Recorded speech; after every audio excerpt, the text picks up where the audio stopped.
പ്രാർത്ഥിക്കുക. നമുക്ക് പെട്ടെന്ന് തിരുവചന ധ്യാനത്തിലേക്ക് സമയത്തെ വേർതിരിച്ച് പ്രാർത്ഥന പുരസ്സരം ദൈവസന്നിധിയിലായിരിക്കാം. സന്തോഷമല്ലേ? യെശയ്യാ പ്രവാചകന്റെ പുസ്തകം 14-ാം അധ്യായം അതിൻ്റെ 11 മുതലുള്ള വാക്യങ്ങൾ ശബ്ദമുയർത്തി വായിക്കാം. നിന്റെ ആഡംബരവും വാദ്യഘോഷവും പാതാളത്തിലേക്ക് ഇറങ്ങിപ്പോയി. നിന്റെ കീഴിൽ ചുരുക്കളെ നിവർത്തിച്ചിരിക്കുന്നു. കൃമികൾ നിനക്ക് പുറത്തായിരിക്കുന്നു. അരുണോദനായ ശുഭ്ര, നീ എങ്ങനെ ആകാശത്ത് വീണു? ജാതികൾ താഴ്ത്തിക്കളി, നീ എങ്ങനെ വെട്ടേറ്റ് നിലത്ത് വീണു? വായിച്ചോളൂ, വായിക്കാം.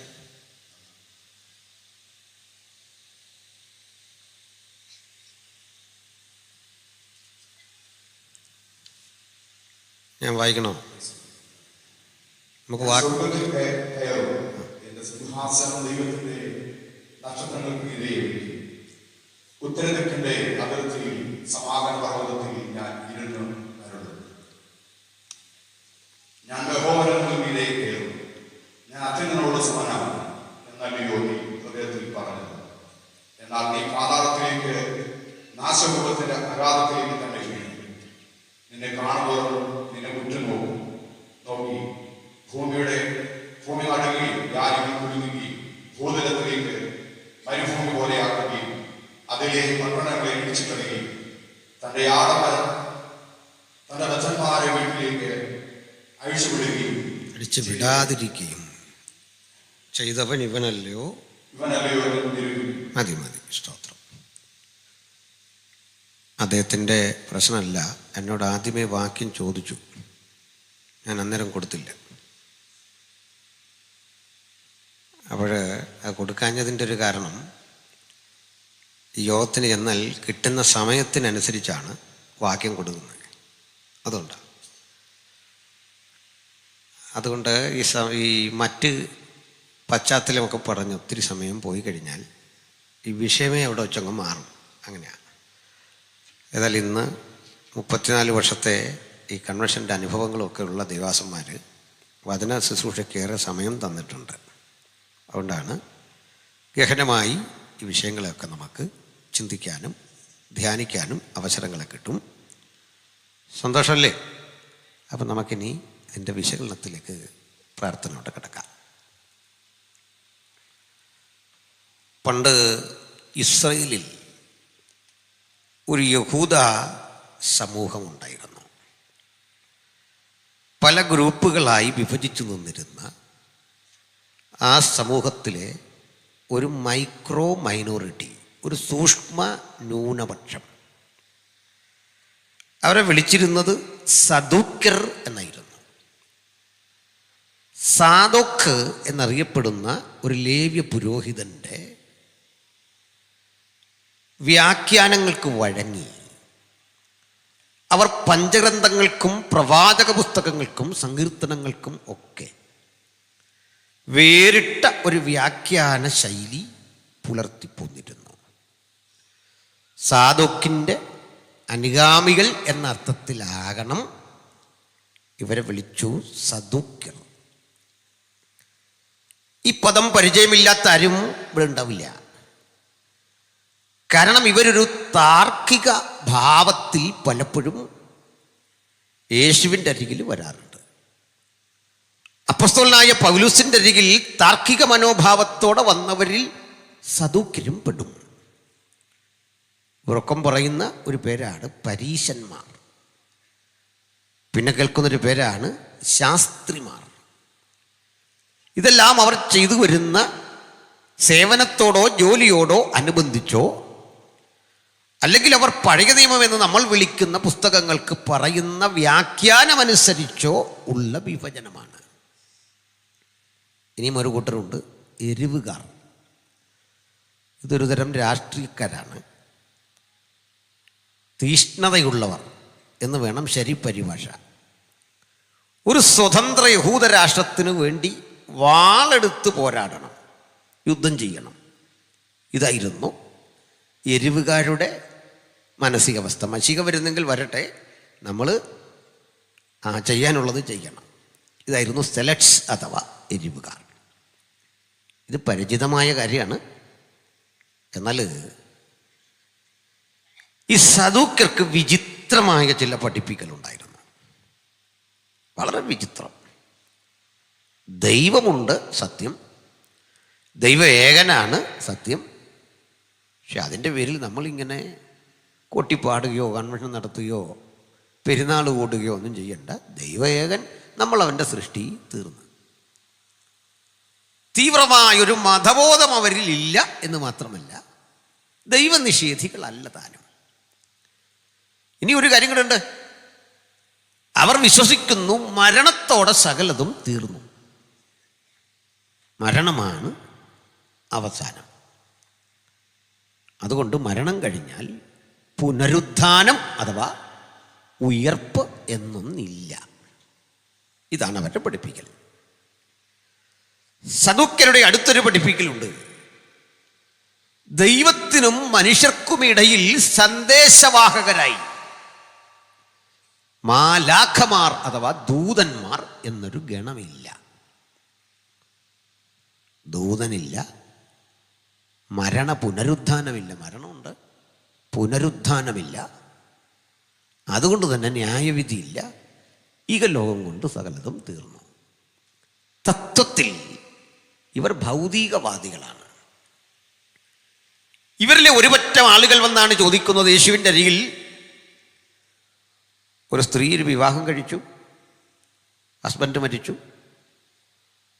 അത് കഴിഞ്ഞ് മറ്റൊരാളെ വിവാഹം കഴിച്ചു, ഹസ്ബൻഡ് മരിച്ചു. പിന്നെയും ഒരാളെ വിവാഹം കഴിച്ചു, അയാളും മരിച്ചു.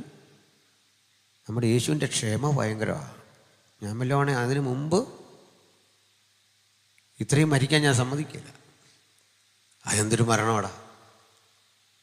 അവസാനം ചോദിക്കുക, ഈ സ്ത്രീ മരിച്ചു ഉയർത്തെഴുന്നേറ്റു, മറ്റവന്മാർ ഉയർത്തെഴുന്നേറ്റു, പുനരുദ്ധാനത്തിൽ ആർക്ക് ഭാര്യയാകും?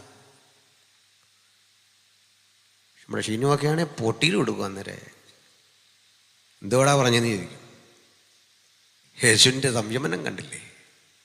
കർത്താവ് ഒരു മർമ്മം അവരോട് വെളിപ്പെടുത്തി. പുനരുത്ഥാന ശരീരികൾ ദൂതതുല്യരാകും. അവർ വിവാഹത്തിന് കൊടുക്കുന്നില്ല, അവർക്ക് ലൈംഗികതയില്ല, ആ മോഹങ്ങളില്ല, താല്പര്യമില്ല. അവർ ദൂതതുല്യരാണ്.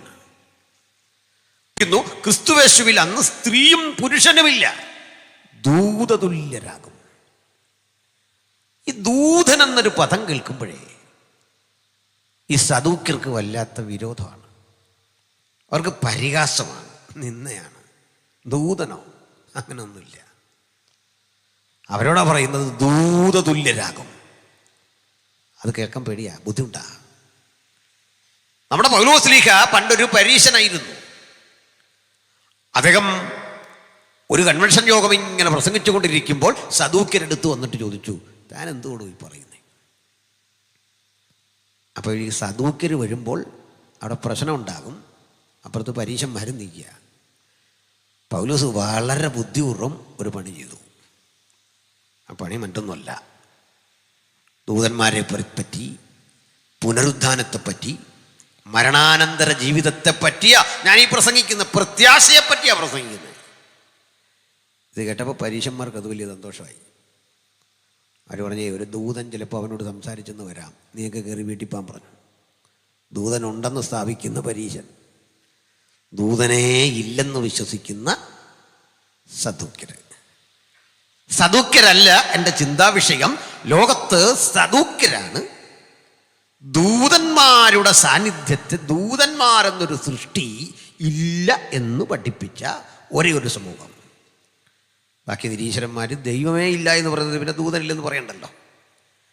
ദൈവമുണ്ടെന്ന് വിശ്വസിക്കുകയും ദൂതഗണങ്ങൾ ഇല്ല എന്ന് വിശ്വസിക്കുകയും ചെയ്യുന്ന വിചിത്രമായ ഒരു വിശ്വാസ രീതി പിന്തുടരുന്നിരുന്ന സദൂക്യർ. പക്ഷേ ദൂതനെന്നത് ഒരു യാഥാർത്ഥ്യമാണ്. ദൂതൻ എന്നതിന് എബ്രായ ഭാഷയിലെ പ്രയോഗമാണ് മാലാഖ എന്നത്. മാലാഖ, മലക്ക്, മാലാഖ, മലാക്കി എന്നൊക്കെ കേട്ടിട്ടുണ്ടല്ലോ. മലാക്കി എന്ന് പറഞ്ഞാൽ എൻ്റെ ദൂതൻ എന്നർത്ഥം. മലാക്കി, മലക്ക്, അതാണ് ദൂതൻ എന്നതിൻ്റെ ശരിപ്രയോഗം. മെലക്ക് എന്നാണ് പറയുന്നതെങ്കിൽ രാജാവ് എന്നാണ് അർത്ഥം. അബീ മെലക്ക്. മലക്ക് എന്നാണ് പറയുന്നതെങ്കിൽ ദൂതൻ എന്നാണ് അർത്ഥം. ഈ മലക്കെന്നൊക്കെ നമ്മൾ കേട്ടിട്ടുണ്ട്, അറബിയിലാണെന്ന് നമ്മുടെ ധാരണ. അല്ല, അതൊക്കെ കോപ്പി അടിച്ച നമ്മുടെ വസ്തുതകൾ അടിച്ചു മാറ്റിക്കൊണ്ടുപോയതാണ് അറബികൾ. ആരാണ് മാലാഖ? മാലാഖയ്ക്ക് ഗ്രീക്കിൽ പറയുന്ന പേര് നിങ്ങൾക്കെല്ലാം പരിചയമുണ്ട്, ഏഞ്ചലോസ് എന്നാണ്. ഏഞ്ചലോസ്. ഏഞ്ചൽ എന്നൊക്കെ പേരുള്ള കുഞ്ഞുങ്ങൾ ആരെങ്കിലും ഉണ്ടോ? കൈപൊക്കണ്ട. കാരണം കൈപൊക്കിയാൽ ഞാൻ രോഗശാന്തി കൊടുക്കാനാന്ന് ഓർക്കും. പക്ഷെ ഒരു കാര്യം, ഏഞ്ചലോസ് എന്നുള്ള പേര് ഉള്ളൊരു പെൺകുട്ടി ഇവിടെ ഉണ്ടെങ്കിൽ ആ പേര് തിരുത്തിക്കോണം. അതിൻ്റെ കാരണം അത് പെൺകുട്ടിക്ക് ഇടാൻ പറ്റിയ പേരല്ല, ആമ്പിള്ളേർക്ക് ഇടാവുന്ന പേരാണ്. അതെന്ന് മാലാഖമാർക്ക് പുരുഷഭാവമാണ്, പുല്ലിംഗ ശബ്ദമാണത്. ഗ്രീക്കിൽ ഓയസിൽ തീരുന്ന ശബ്ദങ്ങൾ മാസ്കുലിൻ ജെൻഡറാണ്. ഓയസ് ending always masculine gender in Greek. അതാണ് എൻ്റെ തിയറി. അതുകൊണ്ട് മാത്രമല്ല, ഇനി ആരുടെയും കുഴപ്പമില്ല, ലോകത്തെല്ലായിടത്തും. പക്ഷെ ഇനിയും പെൺകുട്ടികൾക്ക് ഏഞ്ചലോസ് എന്ന പേര് വരും, ആരുടെയും കുഴപ്പമില്ല. കാരണം നമ്മളൊക്കെ കണ്ടു പരിചയിച്ച മാലാഖ ഒരു പെൺകുട്ടിയാണ്. പെൺകുട്ടി എന്ന് പറഞ്ഞാൽ പോരാ, നൈറ്റിയൊക്കെ ഇട്ട്,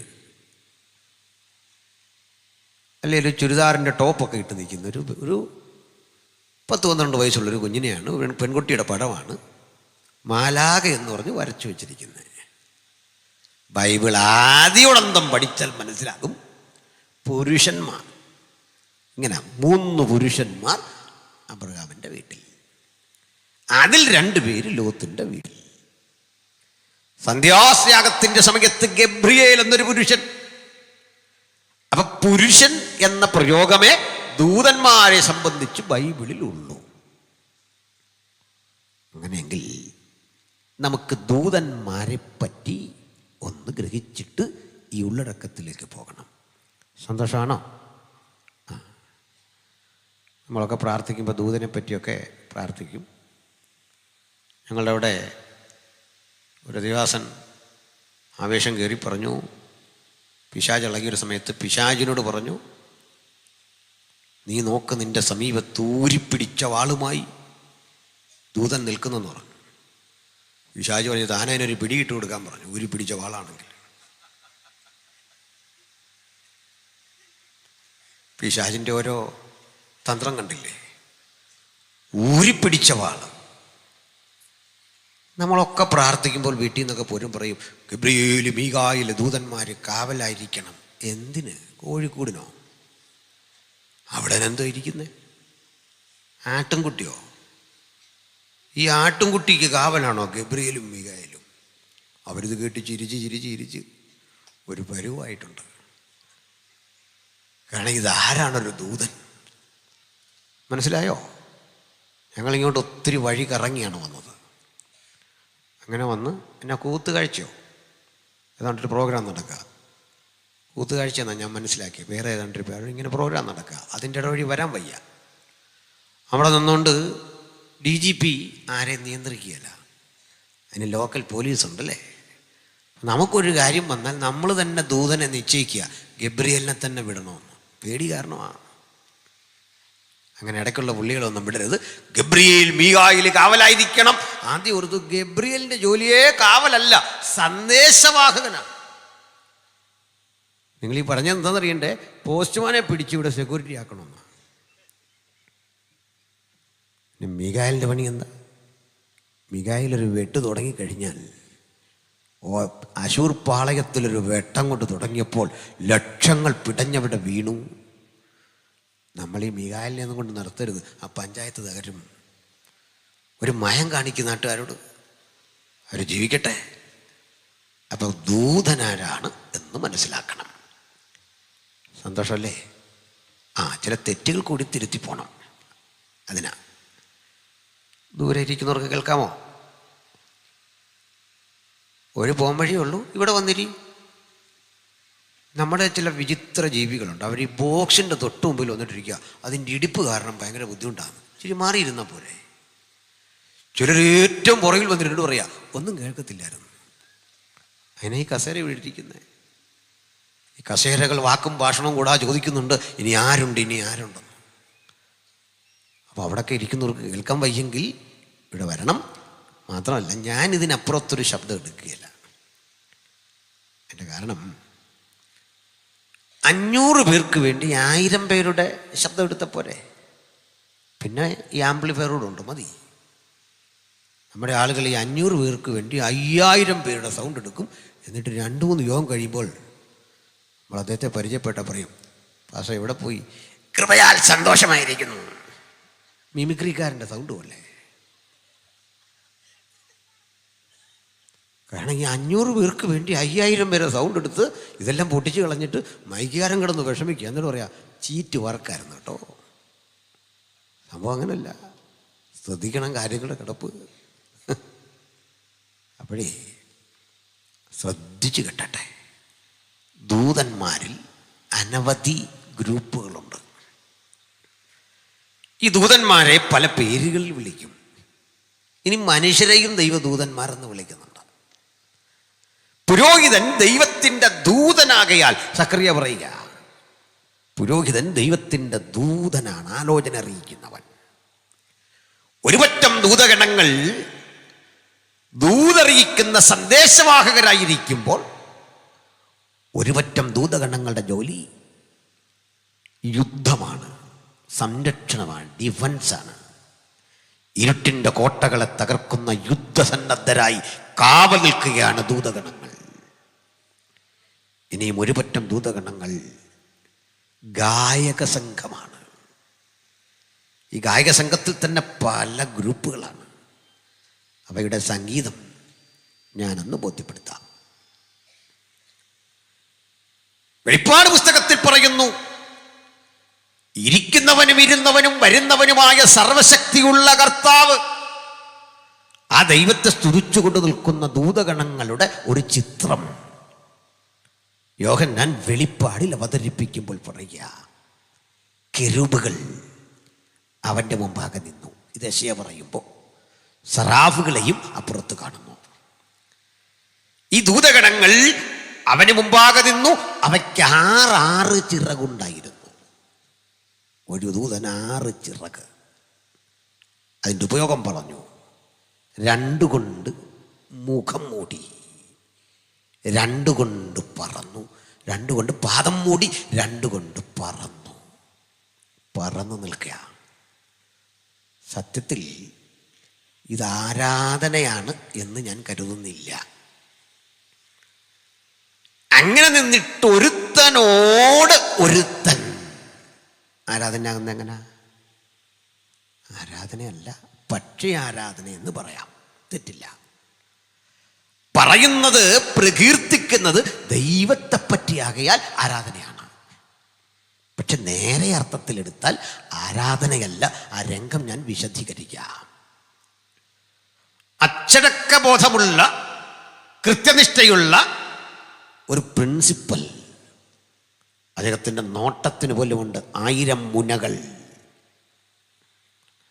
അദ്ദേഹം വരുന്നത് കണ്ടിട്ടേ വാഗമരത്തിൻ്റെ ചുവട്ടിൽ വർത്തമാനം പറഞ്ഞിരുന്ന കുട്ടികൾ ഈ പുസ്തകം തുറന്നിട്ട് മുഖം മൂടി ഒരാളോട് പറയുക, സാർ വരുന്നു, സാർ വരുന്നു, സാർ വരുന്നു, സാർ വരുന്നു, അടുത്തു വരുന്നു. ഭയം, ആദരവ്, ബഹുമാനം. പക്ഷെ അല്പം കഴിഞ്ഞപ്പോൾ അടുത്തേക്ക് വരുന്നവൻ്റെ പരിശുദ്ധിയുടെ വ്യാപാരം, ആ ദൂതഗണങ്ങളുടെ അരികിലേക്ക് അണഞ്ഞപ്പോൾ ഒരു പ്രകമ്പനം സൃഷ്ടിക്കുന്ന ഒരു ഇരമ്പം അവർക്കിടയിലേക്ക് വരുമ്പോൾ അവരുടെ ശബ്ദം ഉമ്മറപ്പടിയെപ്പോലും കുലുക്കത്തക്ക വിധം ആധികാരികമായി മാറിയപ്പോൾ ഈ ശബ്ദത്തിന്റെ ആർപ്പ് പ്രപഞ്ചത്തെ മുഴുവൻ കിടുക്കി. മിന്നൽ പിണരുകൾ കൊണ്ട് പ്രപഞ്ചം മുഴുവൻ ഒരുപോലെ കിടുങ്ങുമാറാക്കുന്ന ശബ്ദത്തിൽ അവ ആർത്തു വിളിച്ചു, പരിശുദ്ധൻ പരിശുദ്ധൻ പരിശുദ്ധൻ. ഈ പരിശുദ്ധിക്ക് മാത്രം വില കൽപ്പിച്ചവരിങ്ങനെ സംസാരിക്കവേ ഈ സംഗീതത്തിന് മറ്റൊരു മനോഹാരിത. അപ്പകലിനെ കുറിച്ചുള്ള ബോധ്യമില്ല, ശത്രുഭീതിയില്ല. കാരണം പരിശുദ്ധനായവൻ അരികിലേക്ക് വരുമ്പോൾ ഒരു തിന്മയ്ക്കും നിലനിൽക്കാനാവാത്ത വിധത്തിൽ, ഇരുട്ടിന്റെ ശക്തികൾക്ക് ഒരിക്കലും വാഴാൻ കഴിയാത്ത വിധത്തിൽ അന്തരീക്ഷത്തെ മുഴുവൻ മാറ്റുന്ന മഹനീയമായ ആ സാന്നിധ്യം അവർ തിരിച്ചറിഞ്ഞെങ്കിൽ അതേ ദൈവം അതേ കൃപയോടെ, അതേ ശക്തിയോടെ, അതേ പരിശുദ്ധിയോടെ നമ്മുടെ മധ്യത്തിൽ വ്യാപരിക്കുന്നുണ്ട്.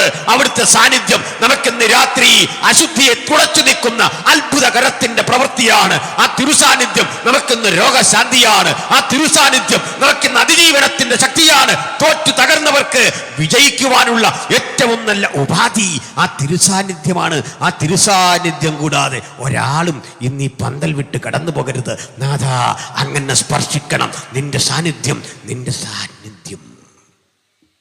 ഹല്ലേലൂയ. ഇതാ ഇവരീ പാടുമ്പോൾ ഞാൻ പറഞ്ഞു, താളം വന്ന് മുട്ടി നിൽക്കുന്ന എവിടാന്നറിയോ? 3 റൗണ്ട് പറഞ്ഞിട്ട് ഒരു ചെറിയ ഇടവേള വരുന്നുണ്ട്. മനസ്സിലായോ? ഒരു മാത്ര, ഒരു നോട്ട്, അടുത്ത കയറിപ്പോവാ. ഇവർക്ക് കയറി അതിൻ്റെ സാങ്കേതിക പദങ്ങൾ അങ്ങനെയാ. പരിശുദ്ധൻ പരിശുദ്ധൻ പരിശുദ്ധൻ, അവിടെ നിർത്തും. പിന്നെ അടുത്ത സ്ഥായിലേക്ക് കിടക്കുക, പരിശുദ്ധൻ പരിശുദ്ധൻ പരിശുദ്ധൻ. അപ്പോഴേ ഈ താളത്തിൻ്റെ ഒരു പ്രത്യേകതയുണ്ട്. കടൽ തീരത്ത് നിൽക്കവേ ഒരു തിര വരുന്നു. ആ തിര പോയി കഴിഞ്ഞ് മറ്റൊരു തിര അതിലും കരുത്താർജിച്ചു വരുന്നു. അങ്ങനെ തിര വന്ന് വന്ന് വന്ന് നമ്മുടെയൊക്കെ ഒരു ധാരണയനുസരിച്ച്, കവികൾ പറയുന്നതൊക്കെ അനുസരിച്ച് 7ാമത്തെ തിര കരുത്ത് കാട്ടി കരയ്ക്ക് കയറും. വലിയ ഇരമ്പലാണ്, അടിയൊഴുക്ക് ശക്തമാണ്. തിരിച്ചു പോകുമ്പോൾ കരയായി കിടന്ന ഇടം മുഴുവൻ കടൽ വിഴുങ്ങി കരയ്ക്ക് കയറുകയാണ്. കടൽ ക്ഷീണിക്കുന്നില്ല, അത് കടലിൻ്റെ സ്വഭാവമാണ്. ഇതുപോലെ ദൂതൻ വളരെ ബേസിൽ നിന്നുകൊണ്ട് തുടങ്ങുക, പരിശുദ്ധൻ പരിശുദ്ധൻ പരിശുദ്ധൻ. ഒരിടവേള വിട്ട് പറയും, പരിശുദ്ധൻ പരിശുദ്ധൻ പരിശുദ്ധൻ. സ്ഥായി ഭാവത്തിലേക്ക്, ഉച്ച സ്ഥായിലേക്ക്, ക്ലൈമാക്സിലേക്ക് കിടക്കുമ്പോഴും ആ സ്വരത്തിന് യാതൊരു ബുദ്ധിമുട്ടും വരുന്നില്ല, മനോഹാരിതയ്ക്കൊരു കുറവും വരുന്നില്ല. എത്ര മനോഹരമായ സംഗീതം അവയാർക്കുമ്പോൾ, അവ പാടുമ്പോൾ ക്ഷീണം കൂടാതെ, മറ്റൊരു ദുരന്തവും അവിടെ കേൾക്കാനിടവരാതെ, ദുഃഖങ്ങൾ കേൾക്കാനിടവരാതെ ആ ശബ്ദം സകല പ്രതിസന്ധിയും മാറ്റിമറിക്കും വിധം സ്വർഗത്തെ കൂടുതൽ ജ്വലനാത്മകമാക്കി മാറ്റുകയാണ്. ഇതാണ് ശരിക്കുള്ള ആരാധനയുടെ ഒരു റിസൾട്ട്. മനസ്സിലാവുന്നോ? നമ്മൾ ഇന്നിതൊക്കെ കൃത്രിമമായിട്ട് ഉണ്ടാക്കാൻ ശ്രമിക്കുകയാണ്. ഞാൻ നേരത്തെ വന്നു. ഞാൻ സാധാരണ യോഗത്തിന് നേരത്തെ തന്നെയാണ് പോകുന്നത്. പക്ഷേ വഴിയിൽ വന്ന് കുറച്ച് നേരം കിടക്കും. കാരണം എല്ലാ പാട്ടും സഹിക്കാനുള്ള ഒരു ത്രാണി എനിക്കില്ല. അതുകൊണ്ടാണ് മുമ്പേ നമ്മൾ ചോദിച്ചറിയും എങ്ങനെ അതിൻ്റെ കാര്യങ്ങളൊക്കെ ഇന്നതാണ്. അതുകൊണ്ട് പാട്ട് ആസ്വദിക്കുന്ന ഒരാൾ തന്നെയാണ് ഞാൻ. ക്ഷമിക്കണം, ഞാൻ കൂടുതലും ക്രിസ്ത്യഗാനങ്ങളല്ല കേൾക്കുന്നത്. പിന്നെ എന്താ ഗാനോ? സിനിമ പാട്ട്, നല്ല ഒന്നാന്തര സിനിമ പാട്ട് ഞാൻ ആസ്വദിക്കാറുണ്ട്. എനിക്ക് ഏറ്റവും ജീവിതത്തിൽ സന്തോഷം പകർന്നൊരു സിനിമാ പാട്ട് അവനവൻ കുരുക്കുന്ന കുരുക്കഴിച്ചെടുക്കുമ്പോൾ, ഗുലുമാലെന്ന്. എന്തൊരർത്ഥമുള്ളൊരു പാട്ട. പരസ്പരം കുഴിക്കുന്ന കുഴികളിൽ പതിക്കുമ്പോൾ ഗുലുമാല. അയാൾ ആത്മാവിലാണോ ഇത് എഴുതിയെന്ന് എനിക്ക് പലപ്പോഴും തോന്നിയിട്ടുണ്ട്. നമ്മുടെ പല പാട്ടുകളേക്കാൾ എത്രയോ മനോഹരമാ പാട്ട്. എന്നാ ഇപ്പം ചെയ്യുക എന്നൊരുത്തിന് ഇടയ്ക്ക് പാടുക. ഞാൻ പറഞ്ഞു, നീ ഒന്നും ചെയ്യണ്ട, മഹത്വം, സ്തോത്രം. അപ്പോഴേ ദൂതഗണങ്ങൾ മടുക്കുന്നില്ല. പാടും തോറും അവർ ഫ്രഷ് ആവുക. ഹൃദയഹരിയായി ആ സംഗീതത്തോട് ചേർന്ന് പാടുമ്പോൾ അവരും ഒരുമിച്ച് ഇങ്ങനെ പാടിക്കൊണ്ടിരിക്കുമ്പോൾ വേറൊരു കൂട്ടരുണ്ട്. അവർ ചെയ്യുന്നത് ഈ പ്രപഞ്ചത്തെ മുഴുവൻ നോക്കി, അഖിലാണ്ട കടാഹത്തെ മുഴുവൻ ഓർബിറ്റൽ അഥവാ ഭ്രമണപഥത്തിലൂടെ ഇങ്ങനെ സഞ്ചരിക്കുന്നൊരു ഗോളം, അതിനെ വലം വെച്ച് മറ്റൊരു ഗോളം, അതിൻ്റെ ഇടയിൽ കൂടി മറ്റൊരു ഗോളം, കോടാനുകൂടി ഗോളങ്ങളുടെ ആ ഭ്രമണം, ആ സംക്രമണം ഒക്കെ ഇങ്ങനെ നോക്കിയപ്പോൾ എത്ര കോടി വർഷങ്ങൾ ഇവ ഇങ്ങനെ സഞ്ചരിച്ചിട്ടും ക്രമം തെറ്റാതെ ഈ പ്രകൃതിയെ അണിയിച്ചൊരുക്കിയ മഹാപ്രഭാവനെപ്പറ്റി ഈ ദൂതഗണങ്ങൾ ഓർക്കുന്നു. ആ ദൂതഗണങ്ങൾ ഈ മുഴുലോകത്തിലേക്ക് നോക്കിയിട്ട് ഒരു പ്രതിഗാനം പോലെ, ഒരു മറുപടി പോലെ, ഗാനപ്രതിഗാനം പോലെ അവരോട് പാടിക്കൊടുക്കുക. ഒരു കൂട്ടർ പറയും പരിശുദ്ധൻ പരിശുദ്ധൻ പരിശുദ്ധൻ, മറ്റേ ദൂതഗണങ്ങൾ പറയും മുഴുപ്രപഞ്ചവും അവിടുത്തെ മഹത്വം കൊണ്ട് നിറഞ്ഞിരിക്കുന്നു, അവിടുത്തെ പരിജ്ഞാനം കൊണ്ട് നിറഞ്ഞിരിക്കുന്ന സമുദ്രം, അവിടുത്തെ സൃഷ്ടിയായ മഹാസമുദ്രം, സ്വന്തം ഭ്രമണപഥത്തിൽ സൂര്യനെ വലം വയ്ക്കുന്ന ഭൂമി, അതിൽ അധിവസിക്കുന്ന നമ്മയൊക്കെ നോക്കി ദൈവത്തിൻ്റെ പരിജ്ഞാനത്തെപ്പറ്റി സംസാരിക്കുമ്പോൾ തമ്പുരാൻ്റെ ശ്രദ്ധ ഇതിൽ പോലും അല്ല. തന്നെ പാടിപ്പുകഴ്ത്തുന്ന പരിശുദ്ധൻ പരിശുദ്ധൻ എന്ന സ്തോത്രസ്വരത്തേക്കാൾ കാറ്റുകളെ തൻ്റെ ദൂതന്മാരാക്കി അഗ്നിജ്വാലയെ തൻ്റെ ശുശ്രൂഷകന്മാരാക്കുന്ന ആ ദൈവത്തിന് കോടാനുകോടി ദൂതഗണങ്ങളുടെ പാട്ടിനേക്കാൾ കേൾക്കാൻ ഇഷ്ടമുള്ള പാട്ട് ഈ സാധുക്കളായ നമ്മുടെ പാട്ടാ. അവൻ കാതുകൂർപ്പിച്ചിരിക്കുമ്പോൾ ദൂതഗണങ്ങൾക്ക് അത്ഭുതം, അവയും കുനിഞ്ഞു നോക്കുന്നു. ഈ വിചിത്ര കൃപ കണ്ടിട്ട് കുനിഞ്ഞു നോക്കുന്നു. ഈ കൃപയാണ് ഇന്ന് രാത്രി നമ്മെ ഇവിടെ കൂട്ടിവരുത്തിയത്. ആ കൃപാപദ്ധതിക്ക് പുറത്ത് ഒരാളെങ്കിലും ഈ രാത്രി വചനം കേൾക്കുന്നെങ്കിൽ ഇത് ആസ്വദിക്കാൻ ഒറ്റ വഴി, ജീവന്റെ പുതുവഴി മാനവരാശിക്ക് നൽകിത്തന്ന ദൈവത്തിന്റെ പുത്രൻ കാലത്തിന്റെ സമ്പൂർണതയിൽ നമുക്ക് വേണ്ടി ജഡത്തിൽ വെളിപ്പെട്ടു. അവന്റെ ജഡം കാൽവരിയുടെ കൊലമരത്തിൽ തകർന്ന് അതിലൂടെ ഒഴുക്കിയ പുണ്യാഹ രക്തത്തിൽ നമുക്ക് അതിക്രമങ്ങളുടെ മോചനം എന്ന വീണ്ടെടുപ്പ് യാഥാർത്ഥ്യമാക്കിയപ്പോൾ ജീവന്റെ പുതുവഴി ആസ്വദിക്കാൻ ഇടയായി തീർന്നു. അന്ന് നമുക്ക് ദൈവത്തോട് നിരപ്പ് യാഥാർത്ഥ്യമായി. അന്ന് മുതൽ ഈ ദൂതഗണങ്ങളെക്കാൾ നമുക്കൊരു വ്യത്യാസം പറയാം. ഞാൻ മുമ്പേ പറഞ്ഞ പോലെ മീകായേൽ വെട്ടിയെന്നോ ഗബ്രിയേൽ ഒരു സന്ദേശം കൊണ്ട് വന്നെന്നോ ഒന്നും ഓർത്താൽ അതിലത്ര വലിയ ഗൗരവമുണ്ടെന്ന് ഞാൻ കരുതുന്നില്ല. സത്യം പറഞ്ഞാൽ മീകായേൽ വരട്ടെ, വെട്ടിയിട്ട് പോട്ടെ. അല്ലെങ്കിൽ ഗബ്രിയേൽ ഒരു സന്ദേശം കൊണ്ട് വരട്ടെ, കൃപ ലഭിച്ചവളേ നിനക്ക് വന്ദനം, സഹോദരി പറഞ്ഞല്ലോ നിനക്കും വന്ദനം, രണ്ടുപേർക്കും വന്ദനം, കുഴപ്പമൊന്നുമില്ല, ഇതെല്ലാം പങ്കിട്ടു. പക്ഷേ ദൈവത്തിൻ്റെ സന്തോഷം ഒരു കാര്യം പഠിച്ചു.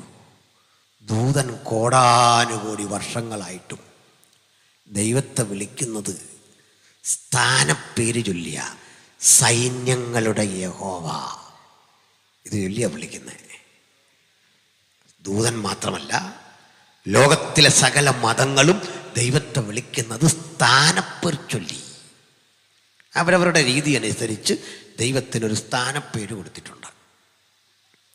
അല്ല എന്നോ ഈശ്വരനെന്നോ യാഹ്വേ എന്നോ ഏതെങ്കിലും ആയിക്കൊള്ളട്ടെ.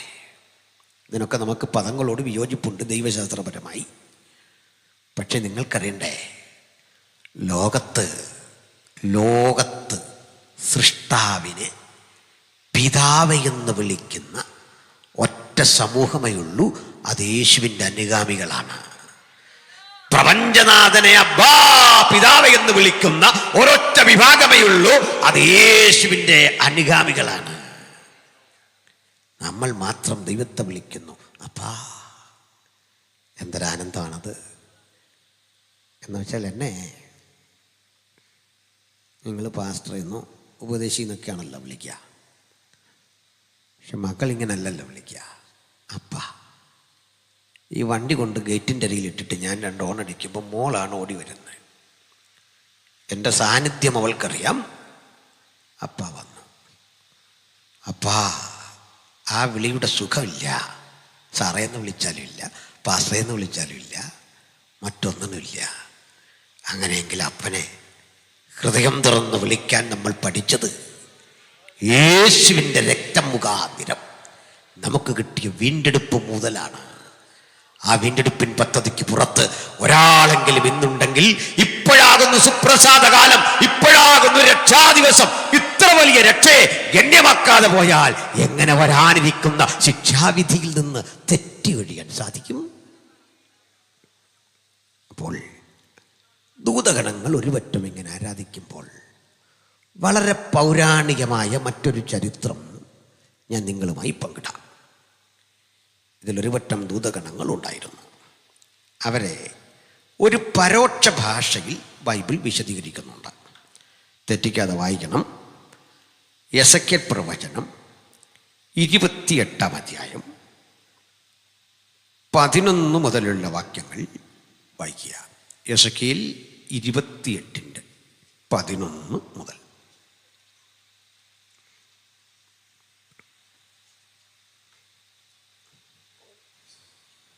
യഹോവയുടെ വാണിയിൽ ഉണ്ടായിരുന്ന മനുഷ്യപുത്ര, നീ സോർ രാജാവിനെ കുറിച്ച് വിലാപമുണ്ടെങ്കിൽ അവനോട് പറയേണ്ടത്, യഹോവയായ കർത്താവ് ഇപ്രകാരം അരുളിച്ചെയ്യുന്നു, നീ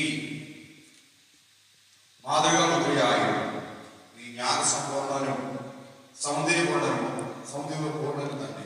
ദൂതനെപ്പറ്റി ഒരു പരോക്ഷ ഭാഷയിൽ ഒരു രാജാവിനെ അക്ഷരാർത്ഥത്തിൽ ചൂണ്ടിക്കാണിച്ച് സോർ രാജാവിനെ കുറിച്ച് പറയും പോലെ പ്രവാചകൻ ആത്മാവിൽ മുഴുകുന്നു ഒരു ചരിത്രം.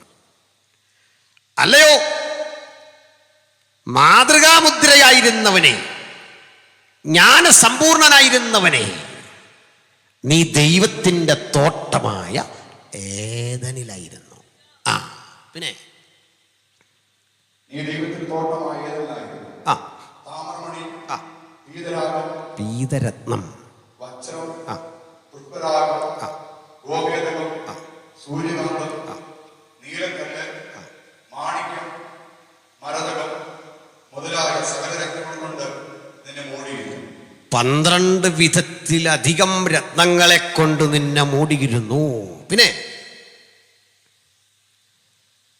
നിന്റെ തീർപ്പനാളിൽ നിന്നുള്ള തടങ്ങളുടെയും കുടവല്ല ചങ്ങാതി, കൂടുകളുടെയും പണി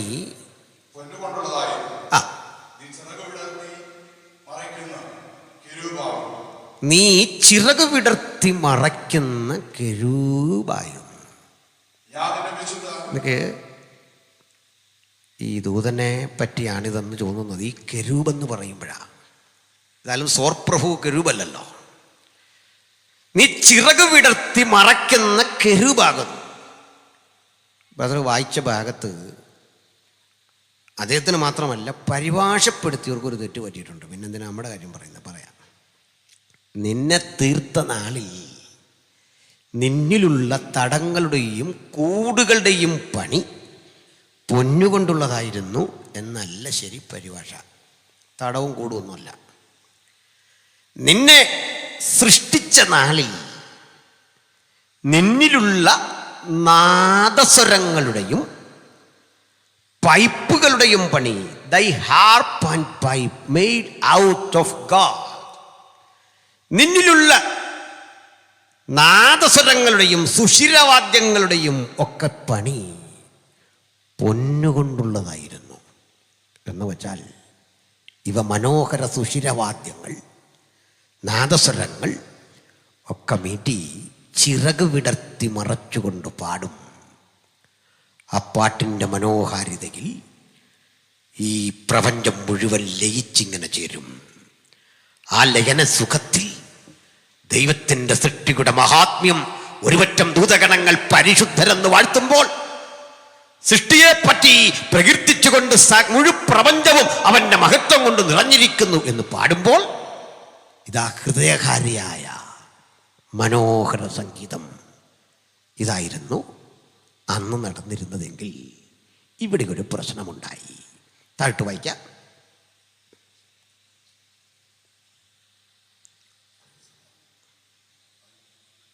കണ്ടിന്യൂ ചെയ്തട്ടെ.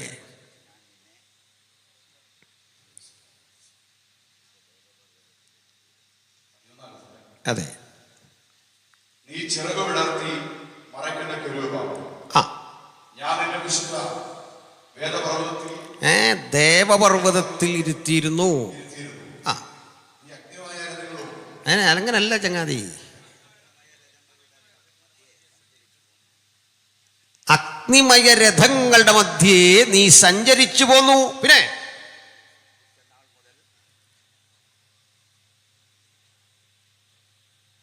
ഇതാകെ പണിമുണ്ടക്കാവുമല്ലോ.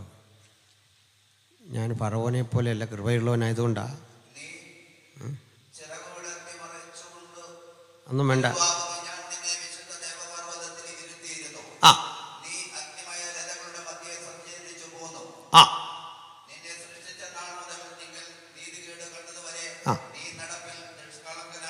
ആള് ഡീസൻ്റ് ആയിരുന്നു. എവിടെ വരാ? ആ നിൽക്കും. എങ്ങനെയും വായിച്ചങ്ങ് തീർക്കണമെന്നുള്ള ആഗ്രഹത്തിൽ വായിക്കാതെ സംഗതി ഇച്ചിരി കട്ടിയാന്ന് എനിക്കറിയാം. ആരുടെയും കുഴപ്പമില്ല. ഞാൻ വർഷങ്ങൾക്കപ്പുറത്തൊരു കല്യാണം നടത്തി. അത് കള്ളവല്ലെന്നറിയിക്കാൻ വേണ്ടി അതേപ്പറ്റി അറിവുള്ളൊരു കൂട്ടുകാരൻ എൻ്റെ കൂടെ ഒന്ന് വന്നിട്ടുണ്ട്. അപ്പോൾ അവിടെ ഒരു പാസ്റ്റർക്ക് എന്തെങ്കിലും ഒരു റോള് കൊടുത്തേ പറ്റൂ. എന്നോട് പറഞ്ഞു, ഞാൻ പറഞ്ഞ കല്യാണമാണ്, ഒടുക്കം അധികം നിർബന്ധം പിടിച്ച് 45 സങ്കീർത്തനം വായിക്കണം. 45 സങ്കീർത്തനം വായിക്കുമ്പോൾ പറഞ്ഞു, നിന്റെ വലത്ത് ഭാഗത്ത് രാജ്ഞി ഓഫീസർ തങ്കമണി നിൽക്കുന്നു. വളരെ മനോഹരമായിട്ട് നല്ല പാട്ട് പാടുന്ന പോലെ, നിന്റെ വലത്ത് ഭാഗത്ത് രാജ്ഞി ഓഫീസർ തങ്കമണി നിൽക്കുന്നു. എന്ത് ചെയ്യാം? അപ്പം അതുകൊണ്ട് ഇവർ രണ്ടുപേരും വായിച്ചതിലെ പ്രശ്നമല്ല, ഈ കട്ടി ഭാഗങ്ങളാണ്. നമുക്കങ്ങനെ നിരന്തരം ബന്ധമില്ലാത്ത ചില ഭാഗമാണ്. ശ്രദ്ധിക്കണം. അവിടെ പറയുക, നിന്നെ തീർത്ത നാളിൽ നിന്നിലുള്ള തടങ്ങളുടെയും കൂടുകളുടെയും പണി പൊന്നുകൊണ്ടുള്ളതായിരുന്നു. ഞാൻ പരിഭാഷ തിരുത്തി, നിന്നെ രൂപീകരിച്ച നാളിൽ, നിന്നെ ഉത്ഭവിപ്പിച്ച നാളിൽ നിന്നിലുള്ള ആ നാദസ്വരങ്ങളുടെയും അതുപോലെ സുഷിരവാദ്യങ്ങളുടെയും പണി സ്വർണ്ണ നിർമ്മിതമായിരുന്നു. ചിറക് വിടർത്തി മറയ്ക്കുന്ന കെരൂബേ, ഞാൻ നിന്നെ ദേവപർവ്വതത്തിൽ ഇരുത്തിയിരുന്നു. നീ അഗ്നിമയ രഥങ്ങളുടെ മധ്യേ സഞ്ചരിച്ചു പോന്നു. പക്ഷേ നിന്നിൽ നീതികേട് കണ്ടതുവരെ നീ നടപ്പിൽ നിഷ്കളങ്കനായിരുന്നു. പക്ഷേ നിന്റെ അന്തരംഗം സാഹസം കൊണ്ട് നിറഞ്ഞു. അപ്പോൾ ഈ പുള്ളി ഒത്തിരി ഇത്രയൊക്കെ ചെയ്തപ്പോൾ മനസ്സിൽ വല്ലാത്ത നിഗളം, അഹന്ത പെരുകി. അഹന്തയുടെ ചെറിയ ബോധം നിങ്ങളുടെ ഹൃദയത്തിലുണ്ടെങ്കിൽ അത് പെരുകിക്കൊണ്ടിരിക്കും. താഴ്മ പെരുകില്ല, ആഹന്ത പെരുകി പെരുകി പെരുകി വർദ്ധിച്ച് അഹന്ത കൊണ്ട് അവൻ തമ്പുരാനെ നോക്കുമ്പോൾ ഒരു കാഴ്ച. ദൈവസിംഹാസനത്തിൽ ഞാൻ പറഞ്ഞു, പരിശുദ്ധൻ. മക്കൾ സംസാരിക്കാതിരിക്കണം, ആകെ പ്രതിസന്ധി. ആ കൂടെ എല്ലാവരും കൂടെ ഒരുമിച്ച് തുടങ്ങല്ലേ. അപ്പോൾ മക്കളോടാ പറഞ്ഞ ഇപ്പുറത്തിരിക്കുന്ന ആ ചങ്ങാതി, ഇനി നീ സംസാരിച്ചാൽ നിന്നെ ഇവിടെ കൊണ്ടുവന്ന് നിർത്തി എൻ്റെ കല്യാണം ഞാൻ നടത്തും. ഇതാ അങ്കിൾ ചെയ്യുന്ന ശിക്ഷ. കാരണം ചില ആളുകൾക്ക് ജീവപര്യന്തം തടവ് കൊടുക്കാൻ ഉള്ളവരാ, അതിന് പകരം നമ്മൾ അവരെ അങ്ങ് കെട്ടിക്കുന്ന. അനുഭവിച്ച് നോക്കണം, അറിയാം ചിലത്. മനസ്സിലായോ? ഈ ഷിനുവൊക്കെ അത്ര ഭാഗ്യവന്മാരാ. മനസ്സിലായില്ലേ? അത് ഷിനുവിനറിയാം, പണ്ടേ വെളിപ്പാടുള്ള പയ്യനായിരിക്കുന്നേ. മനസ്സിലായില്ലേ? ഇതാ ഞാൻ പറഞ്ഞു ദൂത് വരുമെന്ന്. ബിജുവിനൊന്നും അറിയില്ലത്. അതുകൊണ്ട് പറ്റിയ ജോൺലി കുറച്ചാളൊക്കെ പിടിച്ചു തിന്നു. പോട്ടെ, ഞാൻ പറഞ്ഞു വന്നേ, ഇനിയും മക്കൾ കുസൃതി കാണിക്കല്ലേ. ഇതാ ശിക്ഷ. അതിനാങ്കിൽ ഈ വെള്ള ഉടുപ്പൊക്കെ ഇട്ട് വന്നേ കല്യാണം നടത്താൻ. എനിക്കറിയാം നീ ഇങ്ങനെ വരുമെന്ന്. ഇന്ന് രാത്രി മകളെ, നിന്റെ വിചാരമല്ല എൻ്റെ വിചാരം. നിന്നോട് സംസാരിക്കുന്നവൻ ഞാനെന്നറിഞ്ഞുകൊള്ളുക മകളെ. മകൾക്ക് മനസ്സിലായോ? സാറാമേ എന്നല്ല പേര്. അത് മതി ഇനി നിനക്ക്. കിടക്കട്ടെ, ശ്രദ്ധിച്ചിരി. അപ്പോൾ നമുക്ക് വിഷയത്തിലേക്ക് വരാം. നമ്മളുടെ അന്തരംഗം സാഹസം കൊണ്ട് നിറഞ്ഞു ഇവരുടെ. അപ്പോൾ ഇവറ്റകൾ ഈ ദൈവമുഖത്തേക്ക് ഇങ്ങനെ നോക്കുക, സാന്നിധ്യത്തിലേക്ക്. മറ്റവരന്തരം പാടുക, പിതാവിനെ നോക്കി പരിശുദ്ധൻ, പുത്രനെ നോക്കി പരിശുദ്ധൻ, പരിശുദ്ധാത്മാവിനെ നോക്കി പരിശുദ്ധൻ. ഹാ കദോഷ്, ഹാ കദോഷ്, ഹാ കദോഷ്. ഇതാ ഹീബ്രു വേർഡ് കൂദാശ. ഈ പദമൊക്കെ അങ്ങനെ വരുന്ന കദോഷ്, ഹാ കദോഷ് തയോസ്. അല്ലയോ പിതാവേ, അങ്ങേക്ക് മഹത്വം. ഇതിങ്ങനെ കരേറ്റി കരേറ്റി വരുമ്പോൾ നമ്മുടെ മറ്റേ പുള്ളികളുണ്ടല്ലോ ആ പാടുന്ന കക്ഷികൾ, ഇവന്മാർ നോക്കുമ്പോഴേ പിതാവും പുത്രനും പരിശുദ്ധാത്മാവും സ്നേഹത്തിലൊന്നായിരിക്കുന്ന ഒരു കാഴ്ച കണ്ടു. കാരണം ദൈവം സ്നേഹമാണ്, സ്നേഹം നിത്യമാണ്. സ്നേഹം നിത്യമായിരിക്കണമെങ്കിൽ ദൈവം സ്നേഹിക്കണം. ആരെ? പിതാവ് പുത്രനെ സ്നേഹിച്ചു നിത്യസ്നേഹത്താൽ. പുത്രൻ പിതാവിനെ സ്നേഹിച്ചു, പരിശുദ്ധാത്മാവിനെ സ്നേഹിച്ചു. ആ സ്നേഹത്തിൻ്റെ പാരമ്യത്തിൽ അവർ തുല്യരായിരിക്കുന്നത് കണ്ടപ്പോൾ ഇവൻ ചിന്തിച്ചതാ നമ്മൾ ആരംഭത്തിൽ വായിച്ചത്. അങ്ങനെയാണെങ്കിൽ ഞാൻ പിതാവ് പുത്രൻ പരിശുദ്ധാത്മാവ് അധിവസിക്കുന്ന സ്വർഗത്തിൽ കയറും. അതിൻ്റെ താഴത്തെ ലെയറില ഇവന്മാർ. ഞാൻ എൻ്റെ സിംഹാസനം അത്യുന്നതൻ്റെ സിംഹാസനത്തിൻ്റെ മീതെ വെക്കും. ഞാൻ ദൈവത്തോട് സമനാകും എന്നവൻ ഹൃദയത്തിൽ പറഞ്ഞത്. എന്താ മനസ്സിലായി? ഹൃദയത്തിൽ പറഞ്ഞതും ഒപ്പിയെടുത്ത് കൃത്യമളവോളം പ്രസിദ്ധം ചെയ്യാൻ കഴിയുന്നവൻ ഒരുവനെയുള്ളൂ. അത് മഹാദൈവമാണ്. അവൻ തൻ്റെ പ്രവാചകന് ആലോചന കൊടുത്തിട്ട് ആ വാക്കുകൾ ആവർത്തിക്കുമ്പോൾ എന്നത്രേ നീ ഹൃദയത്തിൽ പറഞ്ഞത്. എന്നിട്ട് യെശയ്യാവിനെ മറ്റൊരു ദൃശ്യം കാട്ടിക്കൊടുത്തു. വെട്ടേറ്റ് നിലത്ത് വീണ് പിടയുന്ന ഈ മനുഷ്യൻ, ഈ ശക്തിയെ കണ്ടു.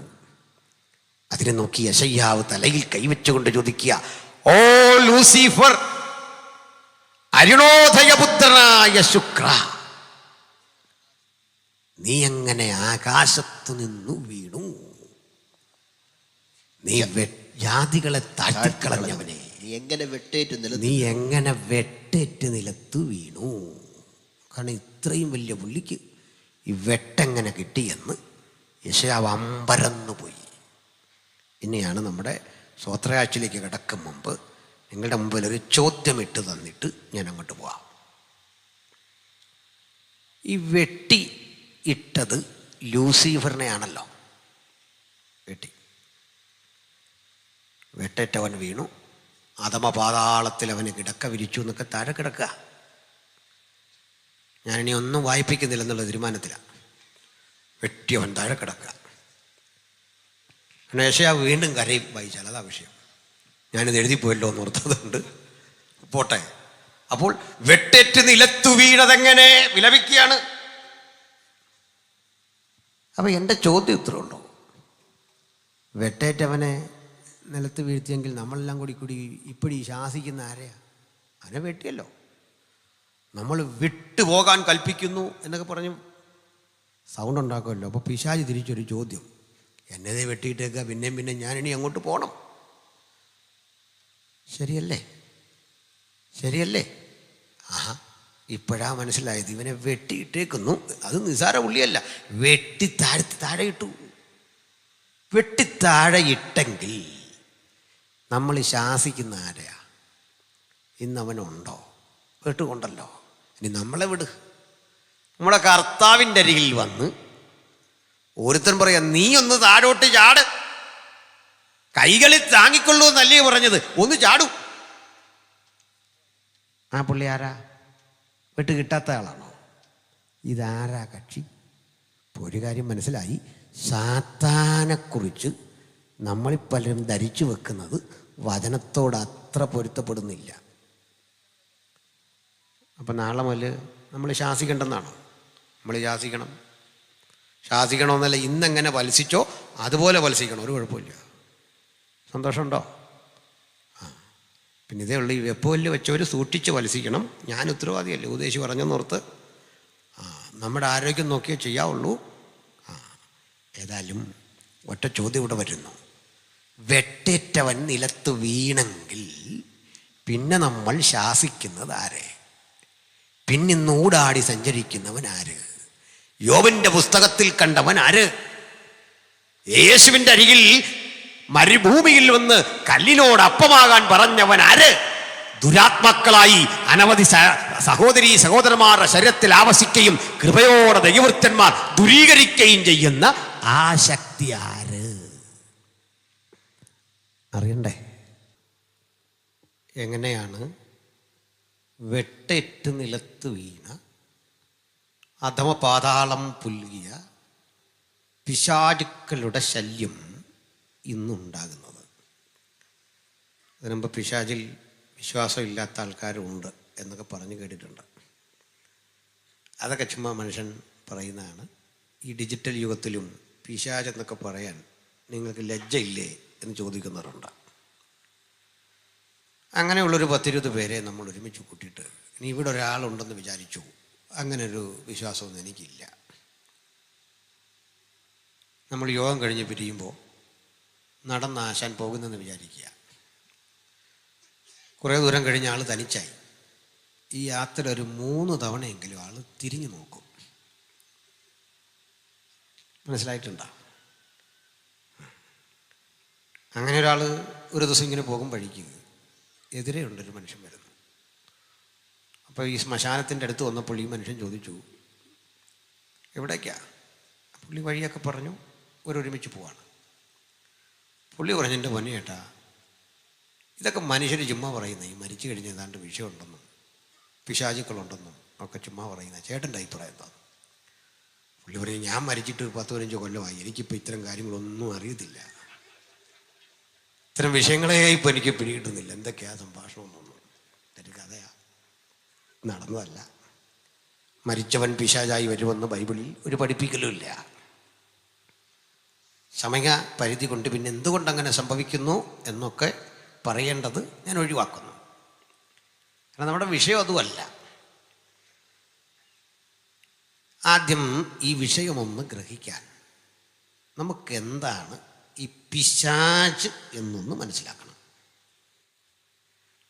ആദ്യം